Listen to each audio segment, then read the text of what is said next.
Ya sudah, ini kitab Bilangan ini dianggap menjadi apa ya, kitab yang kurang populer gitu ya. Apalagi kalau saudara perhatikan dari namanya itu sebagai nama yang nggak terlalu appealing gini ya, Bilangan.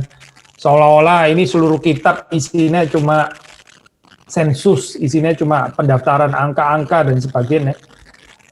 Tapi seperti saudara baca, kita tahu isinya sebetulnya bukan hanya itu ya.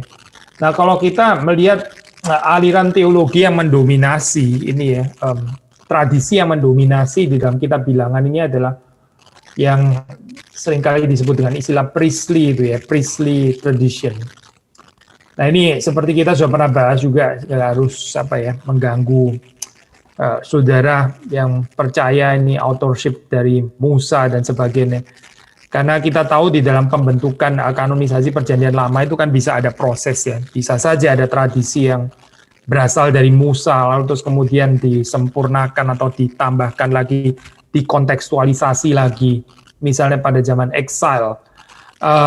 Dan juga nggak ada persoalan kalau di dalam teologi dari Musa ada penekanan-penekanan dengan apa ini, concern cultic life atau hidup yang berkenaan dengan ibadah kepada Tuhan, kan nggak ada yang keliru dengan itu ya. Jadi saudara mendapatkan penekanan priestly tradition ini kuat sekali di dalam Bilangan ya, di dalam kitab ini, sehingga kita tahu ini adalah urusannya dengan holiness ya, melanjutkan tema besar daripada Levitikus atau kitab Imamat. Holiness itu penting ya, pure itu penting, clean itu penting gitu ya.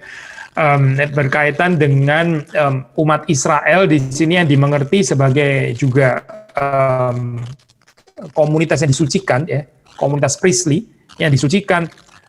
Dan mereka ini memelihara ritual demikian rupa sehingga mereka ini boleh atau diperbolehkan untuk menghampiri hadirat Tuhan ya. Jadi presence of God ya, tabernakel teologi dan sebagainya itu, ini sangat dipentingkan juga di sini ya. Nah, menurut para scholars, mereka berpendapat ini sangat mungkin ya kitab ini itu mencapai form finalnya ya, bentuk finalnya, bentuk akhirnya itu di dalam zaman exile. Again, dengan juga ada ini ya draw material dari yang sebelum-sebelumnya pasti gitu ya. Tapi sangat mungkin ini penutupannya gitu, ini adalah closingnya itu di dalam zaman exile. Kalaupun saudara kesulitan menerima prinsip ini, paling tidak kita bisa agree pasti ya bahwa kitab ini meskipun closingnya itu earlier, tapi kita juga bisa mengatakan pasti dalam zaman exile ini diresepsi, dibaca, direnungkan, sehingga ya resepsi ini ya kita khususnya mau tekankan ya di dalam pembahasan pada hari ini. Jadi apa sudah kaitannya? Ya di sini melihat orang-orang yang ada di dalam zaman exile itu ya, orang-orang Yahudi, orang Yudea, mereka melihat diri mereka itu dipanggil untuk mereformasi diri mereka ya, sehingga mereka boleh menjadi umat yang pure, yang suci, yang murni, sehingga ini menjadi satu message yang sangat penting di dalam kitab Bilangan. Nah, kalau sudah melihat strukturnya, saya pikir cukup jelas ya. Kalau sudah membaca di situ ada ini ya, ada section yang quite clear gitu, yaitu di dalam pasal 10 ayat 11 ya. Saya baca di sini kalau LAI memberikan judul itu perikop ini mulai 10 ayat 11 itu berangkat dari Gunung Sinai. Jadi sebelumnya itu ya sebelum berangkat ya, masih di dalam ini Sinai gitu. Instruksi yang seputar Sinai. Tapi mulai 10 ayat 11, ini mereka berangkat dari Sinai. Saya baca ya. Pada tahun yang kedua, pada bulan yang kedua, pada tanggal 20 bulan itu, naiklah awan itu dari atas kemah suci tempat hukum Allah. Lalu berangkatlah orang Israel dari padang gurun Sinai. Menurut aturan keberangkatan mereka, kemudian diamlah awan itu di padang gurun Paran. Nah, sejak bagian ini saya mulailah ini ya, perjalanan orang Israel menuju tanah perjanjian itu. Jadi sebelumnya, again, itu adalah pengajaran-pengajaran yang diberikan di seputar Sinai, yaitu melalui hambanya Musa. Dan ini instruksi-instruksi atau pengajaran-pengajaran ini berkaitan dengan kehidupan ibadah, ya. Jadi melanjutkan juga termasuk dalam apa yang sudah diajarkan di dalam kitab Pentateuch yang sebelumnya. Tetapi terus kemudian mulai bagian pasal yang tadi kita baca, pasal 10 ayat 11, itu dimulailah di situ ya. Ini perjalanan Israel yang panjang itu ya. Jadi mereka menuju ke tanah perjanjian yang sebetulnya menjadi goal daripada keseluruhan tradisi ini ya. Mereka itu dijanjikan tanah, lalu mereka menuju ke sana, dan inilah ceritanya mulai pasal 10 ayat yang ke-11. Pembagian lain juga bisa mungkin dilakukan dengan menyoroti referensi geographical misalnya ya. Referensi geografis, dan tentu saja kalau ini dipersepsi di dalam zaman exile, kita tahu ya ini punya fungsi simbolis juga. Maksudnya begini, waktu bangsa Israel di dalam perjalanan yang panjang itu ya, itu menuju tanah perjanjian, itu seperti orang-orang Israel ada di dalam zaman exile, mereka juga semakin dekat, semakin menuju kepada returning, menuju kepada return, menuju kepada homecoming. Bagaimana mereka kembali ke tanah perjanjian itu. Jadi ada paralel di sini dengan cerita Bilangan ya. Orang Israel di wilderness dengan orang-orang Israel yang sedang terbuang di dalam exile, di dalam zaman pembuangan itu ya.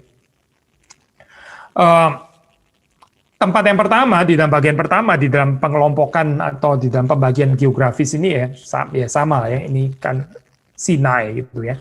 Jadi tempat yang pertama itu adalah tentang Sinai, terus kemudian bagian berikutnya itu lokasinya adalah bagaimana Israel di dalam perjalanan ya di utara Sinai. Lalu terus kemudian kalau kita membaca di dalam mulai pasal 21 itu ya, mulai pasal 21 Israel itu semakin dekat ya. Dan mereka dikatakan di situ berada di lembah Yordan ya. Dengan kata lain mereka semakin dekat dengan tanah perjanjian. Nah, penghayatan seperti ini, ini menarik ya. Kita mengatakan kita Bilangan kalau diresepsi di dalam zaman exile atau pembuangan, jadi ada paralel. Kita juga bisa langsung mengaitkan dengan kehidupan kita. Kita pun juga bisa melakukan paralel ini juga. Kita juga homecoming, suatu saat kita akan kembali ya, kembali kepada Tuhan, itu homecoming ya, ini return. Dan kita selama berada di dalam dunia, ya ini paralelnya berarti sama ya, di dalam situasi exile atau wilderness ya. Di dalam situasi padang gurun ini kita menuju ke tempat perhentian kekal itu. Jadi dari kitab Bilangan ya diresepsi di dalam zaman exile, pembuangan, dan bahkan juga diresepsi di dalam zaman kita sekarang, ini enggak terlalu ada kesulitan untuk memperhatikan ada paralelnya demikian ya. Nah, kalau sudah membaca ini di dalam kitab Bilangan ini dibagi dua ya, ada generasinya itu dibagi dua generasi. Ada generasi tua, generasi lama, ada generasi baru. Nah, generasi tua, ya, generasi yang lama itu ditandai, digambarkan sebagai generasi yang tidak taat, ya, generasi yang akhirnya menerima penghakiman dari Tuhan. Nah, sementara ini daftar berikutnya, ya ini tentang generasi baru, ya. Ini adalah generasi yang mendapat kesetiaan Tuhan, ya, mendapatkan kesetiaan Tuhan, yang mereka itu adalah orang-orang yang digambarkan setia di sini, ya. Sekali lagi ya, ada dua generasi. Generasi pertama tidak setia, generasi kedua itu adalah generasi yang setia. Dan kalau saudara membaca lebih jauh, antara generasi yang tua, generasi yang lama dengan generasi yang baru, itu ada continuity-nya ya, meskipun continuity-nya ini hanya 1-2 orang saja, yaitu Yosua dan Kaleb. Ya. Yosua dan Kaleb, bahkan waktu saudara membaca di dalam pasal 14, ya, pasal 14 ayat 24, itu malah di sini dikatakan Kaleb ya, nama Yosua enggak muncul di situ. Tapi saudara melihat di sini ada penghubungnya ya, antara generasi yang lama dengan generasi yang baru itu, yaitu tokoh atau sosok seperti Yosua dan Kaleb. And yet kelompok ini adalah kelompok yang ini ya, kelompok yang kecil ini ya, ini kelompok yang setia ini ya, adalah kelompok yang sangat kecil, kelompok minoritas ya. Maksudnya hanya 1-2 orang di antara sekian juta orang Israel. Gitu. Dan nanti kita akan melihat bagaimana ini resepsinya di dalam zaman exile. Tapi sebelumnya kita baca dulu pasal yang ke-14, ayat yang ke-24 saya baca untuk kita semua. Tetapi hambaku Kaleb, karena lain jiwa yang ada padanya dan ia mengikut aku dengan sepenuhnya, akan kubawa masuk ke negeri yang telah dimasukinya itu, dan keturunannya akan memilikinya. Keturunannya akan memilikinya. Tuhan menjanjikan Kaleb, karena lain jiwa yang ada padanya, dia akan memasuki tanah perjanjian, memasuki negeri itu. Jadi saudara melihat di sini, ya ada sekelompok kecil ya, nggak bisa dikatakan sekelompok, ini 1 orang bahkan gitu ya, atau dia dan Yosua lah, Kaleb dan Yosua ya paling nggak gitu, 1 atau 2 orang. Dalam bagian ini sih hanya disebut Kaleb memang gitu ya. Ini adalah semacam link ya gitu, kontinuitas ya, antara generasi yang lama yang tidak setia itu ya, sebagian kecil yang setia yaitu Yosua dan Kaleb. Nah ini terus kemudian masuk ke dalam tanah perjanjian. Tapi perhatikan bahwa kelompok yang setia ini adalah kelompok yang sangat minoritas. Nah, saya mengutip Brueggemann, di sini ada satu kutipan ya, dalam bahasa Inggris, nanti saya coba ini ya, summarize di dalam ini pengertian. Sebetulnya kita juga sudah mengatakan ya, tapi saya bacakan dulu kutipannya. Dia mengatakan seperti ini, the old fickle generation is the generation that evoked the destruction of 587 before Christ and suffered the deportation. The new generation is the generation of deportees that in the new fidelity may re-enter the land. Lalu kutipan berikutnya, Joshua and Caleb are in the fact the faithful remnant in exile who live through the breach and embody what there is of continuity in the life of Israel. Jadi begini, Brueggemann mau mengatakan ini kita bilangan ini waktu ya direnungkan di dalam zaman exile itu seperti apa, ini penghayatannya. Ya mereka akan melihat di dalam cerita bilangan ini ya old generation atau generasi tua, generasi lama itu siapa? Ya itulah generasi yang tidak taat yang akhirnya mengakibatkan kejatuhan ya dari kerajaan selatan ya. Kerajaan selatan itu jatuh kan 587 ya. Dan akhirnya mereka dideportasi, terbuang ya. Ya inilah generasi yang lama. Lalu generasi yang baru itu siapa? Generasi yang baru itu ya itu the deportees. Ini adalah orang-orang yang di dalam pembuangan itu ya, dan mereka di dalam kesetiaan ya, karena kesetiaan Yahweh juga yang juga akhirnya membawa mereka menjadi orang yang lebih setia, itu akhirnya membawa mereka untuk bisa kembali memasuki negeri, memasuki tanah perjanjian.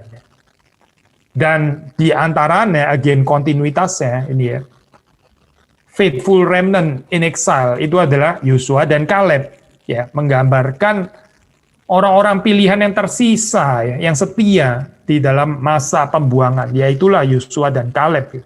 Jadi Yosua dan Kaleb ini embody itu apa ya? Susah ya bahasa Indonesianya. Ya sederhana, terjemahan sederhana ya, ini apa menyimbolkan, menggambarkan kontinuitas yang ada di dalam kehidupan orang-orang Israel. Nah, bagaimana ini kesetiaan itu dinyatakan gitu di dalam ekspresi yang seperti apa? Nah, kalau saudara membaca ini khususnya dari perspektif teologi Priestley, yang ditekankan di sini adalah disiplin kekudusan. Disiplin kekudusan. Ritual ini ya, ritual yang sangat menekankan bagaimana orang itu hidupnya itu tahir dan bukan najis ya, clean dan bukan unclean. Nah, again seperti saudara bisa mengaitkan dengan Levitikus ya, kitab Imamat yang kita sudah bahas di sini kan saudara melihat ada pengulangan tema. Sebagaimana di dalam kitab Imamat itu kan membicarakan tentang clean unclean ya, tahir najis. Maka bilangan melanjutkan tema ini juga. kekudusan dan ketahiran ya. Dan disiplin ini penting saya, karena apa? Karena tanpa disiplin ini orang nggak bisa menghadap hadirat Allah. Padahal menghadap hadirat Allah itu sangat penting ya, kehadiran Allah ya. Allah yang menyertai umat, yang tinggal bersama dengan umatnya, yang bisa dihampiri, again cultic life ya, di dalam kehidupan beribadah. Dan ini kontras dengan keadaan, again resepsi exile, dengan absence of God ya, dengan ketidakhadiran Allah di tempat pembuangan itu. Ini tentu saja nggak mengatakan bahwa Allah nggak maha hadir ya. Allah selalu maha hadir, termasuk juga di tempat pembuangan tentu saja. Gitu. Tapi ini kita membicarakan tentang kehadiran Allah yang khusus di dalam baitnya. Ya. Itu kan nggak ada di dalam tempat pembuangan. Karena di tempat pembuangan kan nggak ada bait Allah ya. Nggak ada tabernakel, nggak ada temple. Gitu. Jadi mereka di sini harus suffer the absence of God, ketidakhadiran Allah secara khusus itu. Gitu. Nah ini again merupakan kontras daripada God's presence tadi ya, yang sangat ditekankan di dalam kitab Bilangan, sementara di dalam exile, itu yang didapati adalah Tuhan itu nggak hadir di sana secara khusus. Jadi kehadiran Allah itu withdrawn, ya. Tuhan itu menarik dirinya gitu, di dalam pembuangan. Dan itu karena apa, Soe? Ya karena Israel itu tidak tahir, karena Israel tidak hidup kudus, karena Israel itu menjadi najis, karena Israel itu hidupnya sekuler, ya, tidak lagi menjaga kekudusan. Ini penyebabnya. Jadi, saudara melihat di sini kitab Bilangan ini dihayati juga di dalam kitab Exile sebagai penjelasan ya mengapa orang-orang Israel itu akhirnya di dalam keadaan terbuang seperti itu. Tidak lain tidak bukan ya karena ketidaktaatan mereka. Nah kalau kita bicara tentang teks-teks yang penting ya di dalam kitab Bilangan, misalnya kita bisa mendapati ini sebetulnya di dalam Bilangan ini banyak sekali cerita yang menarik gitu ya, saya untuk pembaca modern gitu. Mungkin kita bisa melihat cerita-cerita kayak begini nih, apa cerita yang apa ini agak umum gitu ya. Ada banyak sih cerita-cerita seperti itu di dalam Bilangan ya. Tetapi kita mau konsentrasi ke teks-teks yang secara teologis ini penting ya. Misalnya, saudara pasti tahu bagian ini ya, khususnya kalau saudara beribadah di GRI, karena kita apa ini mengatakan kalimat ini setiap minggu, yaitu yang disebut dengan berkat Harun ya. Pasal ke-6, Bilangan pasal ke-6, ayat yang ke-24 ya. Tuhan memberkati engkau dan melindungi engkau. Tuhan menyinari engkau dengan wajah-Nya dan memberi engkau kasih karunia. Tuhan menghadapkan wajah-Nya kepadamu dan memberi engkau damai sejahtera. Ayat yang begitu penting ini ternyata munculnya di Bilangan, di Bilangan ya, kitab yang dianggap gak menarik itu ya. Yang bagi banyak orang ini isinya cuma sensus, cuma angka-angka dan sebagainya. Tapi ini ternyata ada apa ini berkat Harun ini ya yang muncul di sini. Nah, apa sih artinya di sini ya? Dan saudara bisa melihat di dalam apa konstruksi daripada berkat Harun ini kan dimulai dengan Tuhan memberkati ya.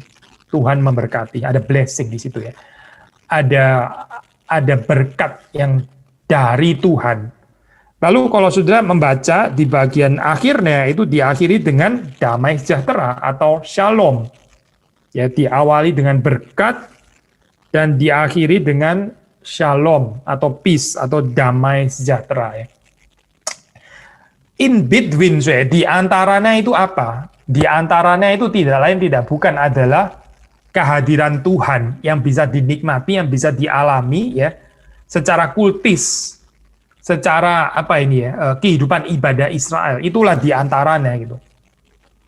Dan ini again hanya mungkin melalui disiplin kekudusan.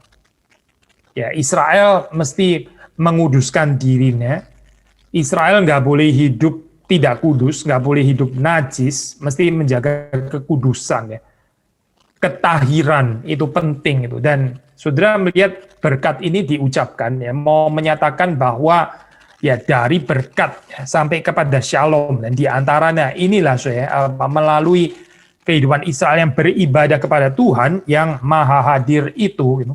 Tuhan yang hadir secara khusus ya di dalam kehidupan umatnya ini menjamin ya, menjamin satu kesejahteraan, well-being ya, bahwa Israel ini menjadi bangsa yang diberkati Tuhan, yang di tengah-tengahnya itu ada damai sejahtera. Jadi ini bukan cuma sekedar ritual kosong, sudah pasti bukan ritual kosong ya. Waktu kita mendengarkan berkat ini diucapkan pada hari Minggu ya, kita mesti jelas ini konteksnya di dalam bilangan itu sebetulnya seperti apa gitu. Again, dimulai dari berkat, diakhiri dengan damai sejahtera. Di antaranya itu kehidupan Israel itu sendiri ya, yang dijamin oleh God's presence, dijamin oleh Allah yang hadir melalui ibadah, melalui disiplin kekudusan yang dijalankan oleh Israel. Jadi ini teks yang penting ya, bagian ini ya, pasal 6 ini. Lalu terus kemudian saudara membaca di dalam pasal 11 sampai 14 ya. Ini materi pasal-pasal 11 sampai 14 ini. Ini adalah menggambarkan krisis ya, bagaimana Israel itu berada di wilderness, berada di padang gurun ya, tanpa adanya sistem pendukung, sistem yang mendukung kehidupan wilderness gitu ya, padang gurun ya, ini masih bergantung kepada Tuhan. Tapi Tuhan indeed menyatakan pemeliharaannya. Demikian juga ya, waktu di dalam exile ya, ini kalau dihayati di dalam pembuangan juga sama. Ini ya, seperti wilderness, seperti padang gurun, nggak ada sistem yang mendukung ya. Tetapi bukan berarti Tuhan nggak memeliharakan mereka. Ada pemeliharaan seperti bangsa Israel di padang gurun, dicatat dalam kitab Bilangan, dipelihara oleh Tuhan. Demikian juga orang-orang Israel pada saat terbuang.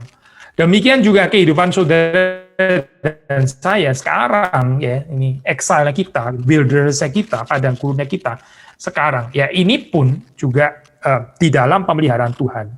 Seperti pemeliharaan Tuhan yang sangat nyata di padang gurun yang dicatat dalam kitab Bilangan. Nah, misalnya sudah membaca di dalam pasal 11 ini ya, pasal 11 itu ada berita tentang Israel yang lapar ya di padang gurun, dan bagaimana terus kemudian ini ada pemeliharaan Tuhan di sana. Saudara bisa membaca di dalam cerita itu, dan di dalam keadaan krisis seperti ini, bahkan gambaran yang realistik daripada seorang Musa pun ya, itu saudara membaca. Nah inilah ini uniknya iman daripada orang Israel ya, bukan ketaatan yang nggak ada pertanyaan, yang nggak berani ngomong apa-apa ya, konsep docile docile seorang Buddha gitu ya, yang nggak boleh, no question asked, nggak boleh ada pergumulan sama sekali. Itu bukan iman yang kita terima dari Perjanjian Lama khususnya. Termasuk bahkan Musa ya, dengan berani, kalau sudah membaca di sini ya, ini sudah membaca di dalam pasal ini, kita membaca ayat yang ke-12 di sana ya. Perkataan Musa ya kepada kepada Yahweh. Bilangan 11, kita baca dari ayat 11 saja ya. Bilangan 11 ayat 11. Lalu berkatalah Musa kepada Tuhan, "Mengapa kau perlakukan hambamu ini dengan buruk, dan mengapa aku tidak mendapat kasih karunia di matamu sehingga engkau membebankan kepadaku tanggung jawab atas seluruh bangsa ini? Akukah yang mengandung seluruh bangsa ini, atau akukah yang melahirkannya, sehingga engkau berkata kepadaku, pangkulah dia seperti pak pengasuh memangku anak yang menyusu, berjalan ke tanah yang kau janjikan dengan bersumpah kepada nenek moyangnya." Berani ya saya perkataan seperti ini ya. Perkataan ya komplain ya, ini even ya satu charge ya, seperti kayak satu tuduhan, satu protes dari Musa kepada Yahweh. Tapi dari perkataan ini ada tetap yang indah yang kita bisa pelajari ya. Saudara mendapat di sini gambaran Yahweh itu sebagai yang melahirkan. Yahweh itu seperti ibu ya di sini ya. Kan Musa akan mengatakan di sini, akukah yang mengandung bangsa ini, atau akukah yang melahirkannya? Ya ini kan pertanyaan retoris ya. Jawabannya, yang melahirkan, yang mengandung itu siapa? Ya Yahweh sebetulnya gitu. Jadi ada feminine aspek ya, sudah diangkat oleh Musa gitu. Despite dia mengatakannya itu dalam bentuk charging, tuduhan gitu ya, komplain ya, protes dan sebagainya. Musa sendiri berada di dalam situasi krisis seperti dan ini dicatat ya di dalam kitab Bilangan. Tapi dia sendiri juga dituduh kepemimpinannya, jadi dia ini protes kepada Yahweh. Dia sendiri sebagai pemimpin yang ditetapkan oleh Yahweh juga diprotes ya. Ada ancaman kepemimpinannya. Misalnya kalau sudah membaca dalam pasal 12 berikutnya, itu ada Miriam yang ya seperti kayak mau menjadi suara alternatif itu ya, kepemimpinan alternatif yang berusaha untuk menggoyang kepemimpinannya Musa gitu. Entah di dalam kesempitan hatinya atau apa gitu ya. Tapi intinya di sini seperti kayak ada persaingan kepemimpinan gitu. Ada Musa yang sebetulnya ditetapkan oleh Tuhan, terus kemudian ada orang-orang yang berusaha untuk memberikan tandingan di sini ya. Ini counter voice. Ini adalah satu suara tandingan gitu sepertinya, otoritas tandingan. Tapi kita membaca juga di dalam cerita tersebut akhirnya diselesaikan ya, bahkan sampai Musa itu mesti berdoa syafaat untuk Miriam gitu, sehingga Miriam terus kemudian disembuhkan.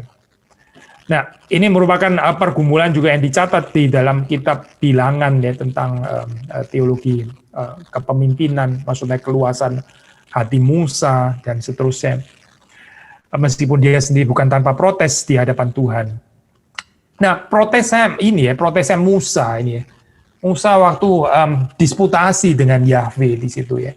Nah, ini justru yang menarik adalah itu terus kemudian membuat Yahweh ini menyatakan kesetiaannya kepada Israel.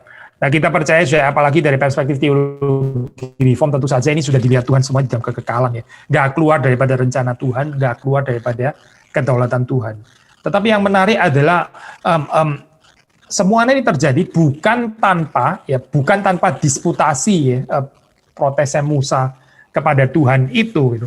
Nah, ini mungkin sedikit mirip dengan dengan cerita Yakub ya yang menahan Allah, dia bergumul semalam-malaman dengan Allah sampai akhirnya dia menang gitu ya, menang bukan atas Allah tapi menang atas dirinya sendiri. Nah, itu kan kalau kita baca di dalam teksnya kan seperti seolah-olah ini Tuhan memberkati karena Yakub yang bergumul dan menang begitu kan ya. Tapi kita percaya dari perspektif keseluruhan pasti memang Tuhan sudah melihat di dalam kekekalan dan dia memang sudah merencanakan akan memberkati Yakub kan ya. Akan memulihkan Yakub, akan memberikan nama yang baru kepada Yakub, diberikan nama Israel gitu. Kita baca cerita itu ya. Tetapi secara histori di dalam sejarahnya itu terjadinya ya, ini sekuensnya itu bukan tanpa bagaimana Yakub itu menahan Allah untuk memberkati dia. Jadi gambaran-gambaran di dalam Alkitab ini sama sekali bukan untuk menggeser atau menghancurkan doktrin kedaulatan Allah dan seolah-olah kok di sini Yahweh yang jadi didikte oleh Yakub atau didikte oleh Musa. Tidak demikian karena Yahweh pasti sudah melihat dari kekekalan, dia memang sudah merencanakan seperti itu. Tapi waktu itu terjadi di dalam sejarah ya, sudah perhatikan poin ini ya. Itu bukan tanpa permintaan, pergumulan ya. Disputasi daripada manusia yang percaya kepada Yahweh, termasuk di sini dari Musa ya. Musa yang dispute ya dengan Yahweh ini. Terus kemudian Yahweh itu merespons tanda kutip ya. Bukan dalam pengertian Musa yang inisiatif terus kemudian Yahweh yang responsif, bukan itu maksud saya. Tapi Yahweh yang memberikan ruang kepada Musa sebetulnya juga untuk melakukan disputasi ini dan akhirnya Yahweh memberi dirinya dibujuk ya. Yahweh itu menyatakan kesetiaannya kepada Israel juga melalui disputasi yang dilakukan oleh Musa. Gitu. Jadi saudara membaca di sini Yahweh menyatakan pengampunannya ya, menyatakan kasih karunia-Nya, anugerahnya, dan ini penting sekali penting sekali untuk keberlangsungan daripada komunitas yang tersisa ini ya. Komunitas orang-orang pilihan ini penting sekali gitu. Khususnya kalau saudara menghayatinya ini juga maksudnya memahaminya di dalam zaman pembuangan di Babilonia. Alangkah pentingnya di sini ya. Dan ini kita sudah pelajari sejak di dalam ini profil teologi dari kitab Imamat ya. Pentingnya pengampunan ya dari Tuhan. Waktu kita bicara kekudusan Allah, kita bukan cuma membicarakan kekudusan Allah ya secara dingin itu. Kita nggak bisa bicara kekudusan Allah tanpa pengampunan. Karena kalau bicara kekudusan Allah tanpa pengampunan, ya nggak ada orang bisa menghampiri Tuhan, nggak ada yang bisa menikmati presence of God itu tadi, hadirat Tuhan, nggak mungkin ya. Tanpa pengampunan nggak mungkin. Tapi sebaliknya tentu saja juga benar ya, kita nggak bisa bicara pengampunan tanpa kekudusan Tuhan, karena itu akan menjadi anugerah yang murah nanti gitu. Tetap ada standar kekudusannya. Nah di sini saudara membaca kesetiaan dari Yahweh, ya itu dinyatakan kepada generasi yang baru, ya bukan cuma yang dicatat dalam kitab Bilangan, tapi juga yang di dalam zaman pembuangan. Generasi yang lama yang tidak taat, yang memberontak itu sudah lewat, dan sekarang ada generasi yang baru, yang kepada mereka Yahweh itu menyatakan kesetiaannya, ya. Sehingga saudara melihat di sini ada sedikit mirip dengan apa yang dikatakan Paulus ya, yang lama itu sudah berlalu gitu ya, yang lama sudah berlalu. Sekarang yang baru itu sudah datang. Dan ini dimengerti bahkan secara komunitas ya, secara generasi gitu. Dari generasi ke generasi yang lama itu sudah berlalu. Sekarang masuk kepada generasi yang baru. Generasi yang baru itu mendapat kesetiaan Tuhan sehingga mereka juga bisa setia kepada Tuhan. Dan di sini sekali lagi Kaleb ya bersama dengan Yosua ini menjadi satu link, satu kontinuitas yang mengarahkan orang Israel itu bisa melihat ke depan di sini. Nah, itulah yang menyatakan kesetiaan Allah yang nyata di dalam kesetiaan mereka juga kepada janji-janji Allah. Kepercayaan mereka, iman mereka ya kepada janji Allah seperti ya, didapati dalam kehidupan Kaleb dan Yosua, ini menjadi model di dalam hal ini, saudara. Lalu ada cerita apa lagi saudara, di dalam Bilangan? Ya di dalam Bilangan saudara juga menemukan cerita ini ya, Bileam, ini juga menarik. Bileam ya, itu di pasal 22 ya sampai 24 ya. Jadi saudara tahu kan ceritanya di situ ada Raja Balak ya, raja dari orang Moab yang menghendaki Israel itu ya mesti dikutuki gitu ya, mesti dikutuki, dan dia menyuruh Bileam. Tapi singkat cerita akhirnya Bileam tidak sanggup untuk mengutuki ya, tapi dia malah memberkati. Dan kita bisa membaca ini di dalam 23 ya, Bilangan 23. Kita membaca ayat yang ke-20 ya. Ketahuilah aku mendapat perintah untuk memberkati, dan apabila dia ini Yahweh ya, apabila dia memberkati maka aku tidak dapat membalikannya. Aku tidak dapat membalikannya. Nah ini cerita ini nih mengingatkan ada certain motivic connection ya saudara, dengan cerita berkat Abraham yang saudara bisa baca di dalam Genesis 12 ya, Genesis 12 ayat 1 sampai 3 ya, khususnya ayat yang ke-3 ya. Saya baca cerita berkat Abraham, maksudnya ini cerita panggilan Abraham yang pertama itu ya. Kalau sudah membaca ini di dalam pasal 12, saya akan membacakan ayat yang pertama sampai yang ketiga dengan penekanan yang ketiga. Berfirmanlah Tuhan kepada Abram, pergilah dari negerimu dan dari sanak saudaramu dan dari rumah bapamu ini ke negeri yang akan kutunjukkan kepadamu. Ya ini pun juga sudah ada kemiripan ya. Ini kan wilderness, tanah perjanjian kan ya. Lalu terus kemudian exile, homecoming ya, juga kembali ke tanah. Lalu di sini juga Abraham ya pergi kan ya kemana? Ke negeri yang akan ditunjukkan. Ada motif land juga kan di sini kan saya di dalam berkat ini. Lalu ayat 2, aku akan membuat engkau menjadi bangsa yang besar dan memberkati engkau serta membuat namamu masyhur dan engkau akan menjadi berkat. Dan ayat yang ketiga, aku akan memberkati orang-orang yang memberkati engkau dan mengutuk orang-orang yang mengutuk engkau. Dan olehmu semua kaum di muka bumi akan mendapat berkat. Itu yang kita baca di dalam ayat yang ketiga ya. Lalu kita membaca di dalam Numbers, di dalam Bilangan ya, kita membaca di dalam Numeri pasal yang ke-24 ya, pasal yang ke-24. Kita membaca ayat yang ke-9. Ia meniarap ini yang ini kalau saudara baca itu mesti baca dari apa ini ya, dari atas ya. Mulai dari ayat 1 sebetulnya gitu ya. Ini mulai dari ayat 2 lah ini.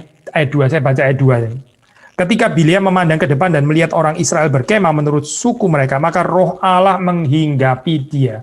Roh Allah menghinggapi dia. Lalu diucapkannya lah sanjaknya, katanya, dan seterusnya ya. Lalu terus kemudian saya lompat ke ayat yang ke-9. Ia meniarap dan merebahkan diri sebagai singa jantan dan sebagai singa betina. Siapakah yang berani membangunkannya? Diberkatilah orang yang memberkati engkau, dan terkutuklah orang yang mengutuk engkau.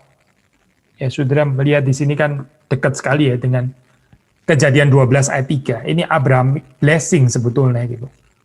Diberkatilah orang yang memberkati engkau, dan terkutuklah orang yang mengutuk engkau. Jadi apa saya? Jadi Allah tidak lupa ya janjinya. Janji berkat yang sudah pernah diberikan kepada Abraham, ini ada kontinuitasnya. Bahkan di dalam keadaan yang sangat terjepit di sini ya, yang sebetulnya Israel itu sudah mau dikutuk gitu ya, tapi tetap di dalam hal ini ya, ini apa? Keinginan Yahweh untuk memberkati umatnya itu tidak bisa digagalkan oleh seorang raja yang namanya Balak ini ya. Dia tidak sanggup untuk menyuruh Bileam melakukan apa yang menjadi kehendaknya, karena kehendak yang terjadi di sini bukan kehendak Raja Balak, tapi ini adalah kehendak Yahweh sendiri. Apa penghiburannya saya di dalam kehidupan kita? Ya sama saya sama. Sebagai umat Allah ya, kita hidup di dalam dunia, di wilderness exile, pembuangan ya, kita belum sampai ke tempat tujuan kita. Pasti ada orang-orang yang mau mengutuk kita juga, ada orang-orang yang membenci kita, ada orang yang ya kalau bisa sih kita itu nggak perlu ada lagi di dunia ini. Gitu. Tetapi ya saya, kita mesti percaya di sini, percaya bahkan niat jahat seorang Raja Balak yang mau menghancurkan Israel melalui kutukan Bileam ini tidak diizinkan Tuhan terjadi. Yang ada malah Yahweh's blessing ya, ini apa, berkat yang dari Yahweh untuk Israel itu yang nggak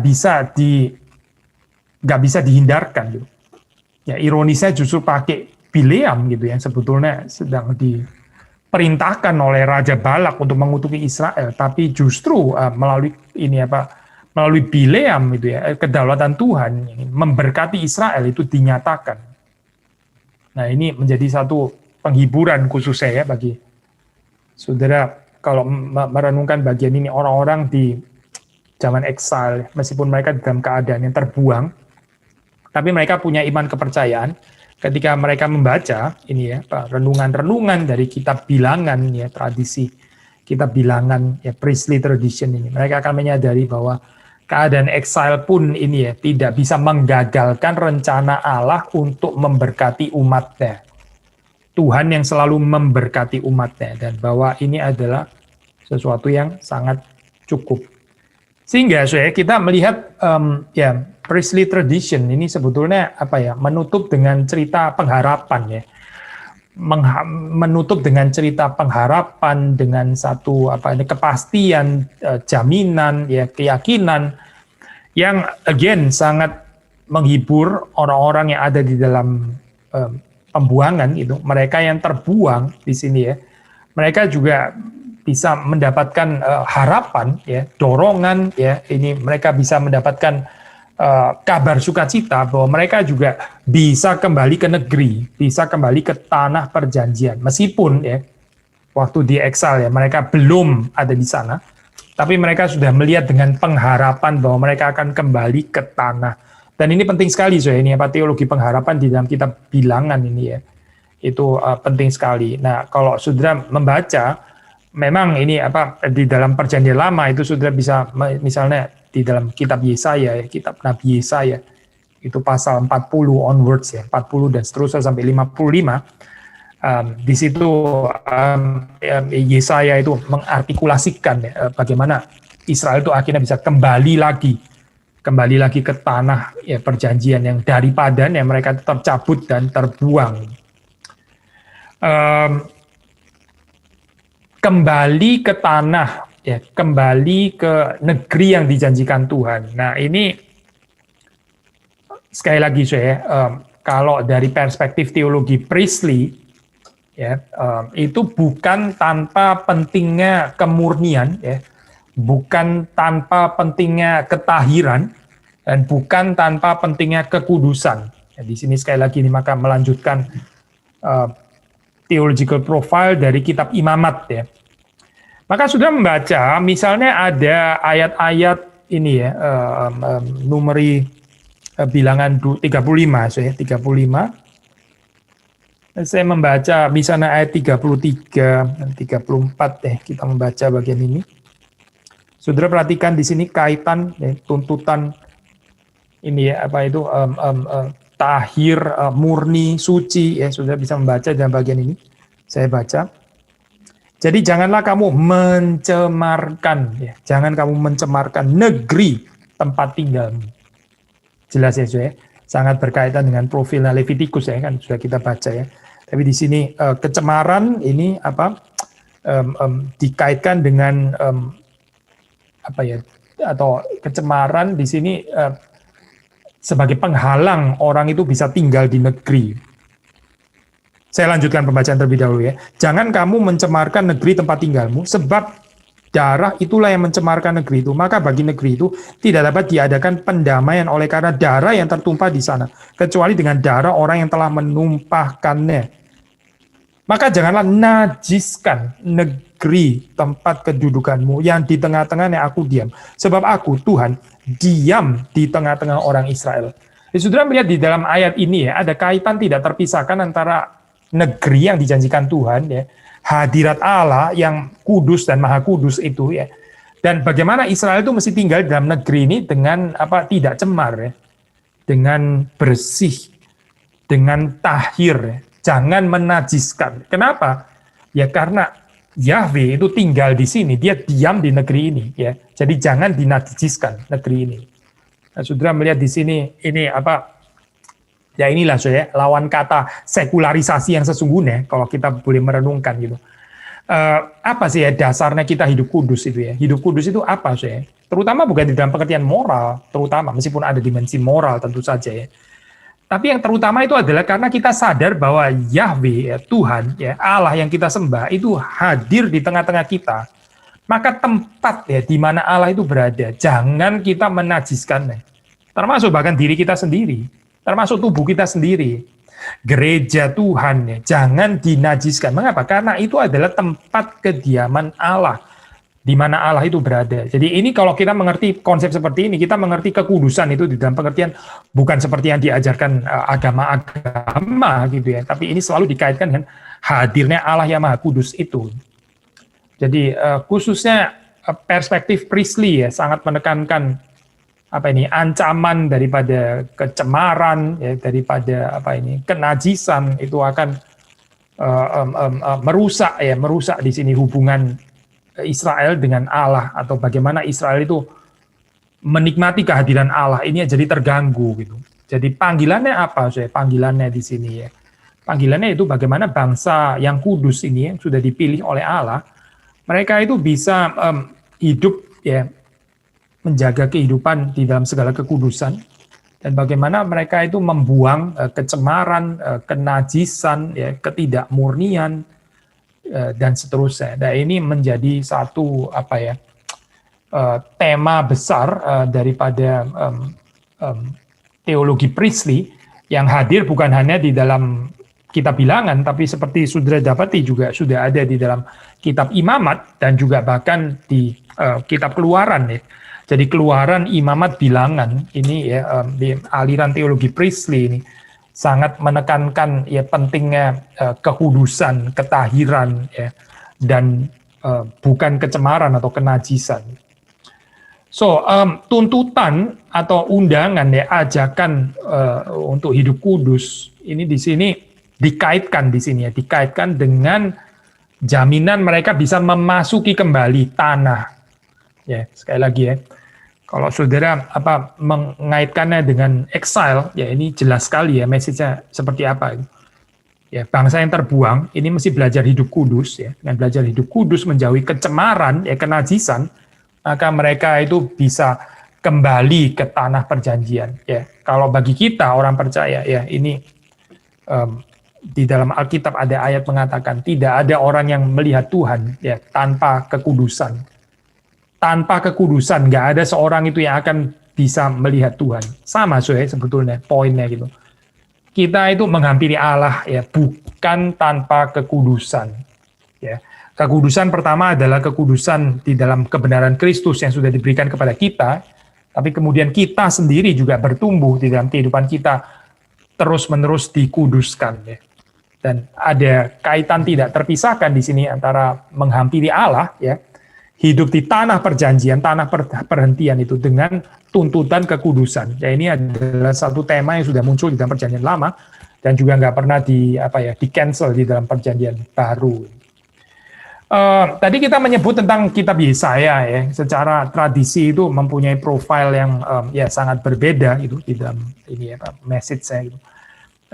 Tapi bahkan saudara bisa membaca di dalam Yesaya pun juga ada kaitan dengan ini ya, kaitan tentang kenajisan, ketidakbersihan dan sebagainya. Kita coba baca ini ya, Yesaya pasal yang ke-52 ya. Saya membaca ayat yang ke-11 ya. Ini LAI memberikan judul Tuhan menyelamatkan Sion. Jadi sekali lagi ya, Yesaya ini kan mengartikulasikan bagaimana Israel itu akhirnya kembali ke tanah perjanjian itu ya. Dan ini Yesaya 52 ini termasuk yang bagian yang ini ya, bagian yang belakang gitu. Saya membaca ayat yang ke-11. Menjauhlah, menjauhlah, keluarlah dari sana. Janganlah engkau kena kepada yang najis. Keluarlah dari tengah-tengahnya. Sucikanlah dirimu, hai orang-orang yang mengangkat perkakas rumah Tuhan. Ya, saudara melihat apa di sini ya? Sama kan ya, ada tuntutan kekudusan kan ya. Jangan engkau kena kepada yang najis, keluarlah dari sana. Lalu terus kemudian sucikanlah dirimu ya. Ini adalah tema yang sudah ditekankan di dalam kitab Bilangan ya, mendapatkan tempat kembali penekanan di dalam Yesaya ya. Bahkan kalau saudara membaca ini visi yang diterima oleh Yesaya, ini juga bukan kebetulan saudara membaca di dalam Yesaya pasal yang ke-6, itu maksudnya visi Yesaya yang terkenal itu ya. Di situ yang dilihat Yesaya adalah apa? Kekudusan Yahweh kan ya. Lalu terus kemudian responsnya apa?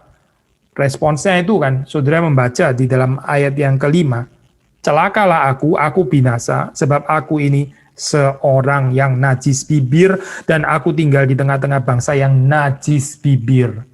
Ya, kontras ya, kekudusan Allah yang dilihat, kesadaran bahwa Yesaya dan bangsanya, bukan hanya Yesaya, tapi Yesaya dan seluruh bangsanya, ini adalah bangsa yang najis bibir. Jadi, saudara melihat di sini di dalam Yesaya, ya ini yang jelas teologinya pasti sangat berkaitan dengan ini ya, return homecoming, dari exile ke homecoming gitu. Saudara melihat tema yang sama gitu yang sudah diangkat oleh kitab Bilangan, yaitu kemurnian ya, tentang apa ini, ketahiran, ya, kekudusan, ya, kesucian. Ini menjadi syarat, boleh dikatakan ini adalah tuntutan yang harus dipenuhi ya. Sehingga Israel itu boleh kembali ke tanah perjanjian. And yet, kita masih menekankan bahwa Israel bisa kembali ke tanah perjanjian itu adalah bagaimanapun anugerah Allah. Ya. Anugerah Allah itu adalah kebesaran hati Allah, itu adalah kemurahan hati Allah, itu adalah belas kasihan Allah, itu adalah pengampunan Allah. Ini adalah Allah yang maha kudus, ya, yang mengampuni, yang menyucikan ya umatnya yang najis. Seperti Yesaya 6 ini ya, kan saudara melihat di sini akhirnya apa ceritanya di situ? Kita membaca ayat 7 ya, itu ada serafim di sini yang menyentuh mulut Yesaya lalu kemudian berkata, lihat ini, yaitu bara itu ya, telah menyentuh bibirmu, maka kesalahanmu telah dihapus dan dosamu telah diampuni. Tuntutan kekudusan, ya tuntutan kesucian, tuntutan kemurnian, tuntutan tahir, ya betul. Ini adalah bahkan kita mengatakan ini ya, tidak ada orang yang menghampiri Allah tanpa ini ya. Itu betul, itu sangat ditekankan di dalam teologi Priestley. Tapi saudara perhatikan ya, ini ya juga bukan tanpa pengampunan Tuhan. Keliru ya kalau kita membaca tuntutan kekudusan ini tanpa anugerah ya, keliru gitu. Kita akan tersesat. Nanti kita akan masuk kepada konsep yang salah, merasa diri kudus padahal nggak sesuai dengan standar kekudusan Allah.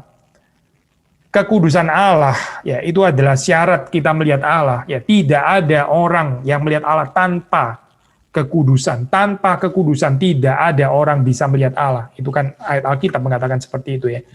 Tetapi ini bukan tanpa pengampunan Tuhan. Nah, kita berbahagia karena kita adalah orang-orang yang diampuni di dalam Yesus Kristus, sehingga di dalam pengampunan yang kita terima di dalam Kristus itu kita bisa menghampiri Allah, kita bisa menikmati hadiratnya yang menyegarkan, yang menghidupkan itu. Kiranya Tuhan memberkati saudara-saudari sekalian. Tuhan, kami bersyukur Engkau memberkati perenungan kami pada hari ini, dan tolong supaya kami bisa mengertinya, kami bisa menghayatinya juga di dalam kehidupan kami. Kami bersyukur kami pun yang berada di dalam padang gurun, di tempat pembuangan kami menuju ke tanah perhentian yang kekal itu. Bahkan Tuhan sudah memberikan kepada kami cicipan ketika kami beribadah kepada Tuhan setiap hari Minggu.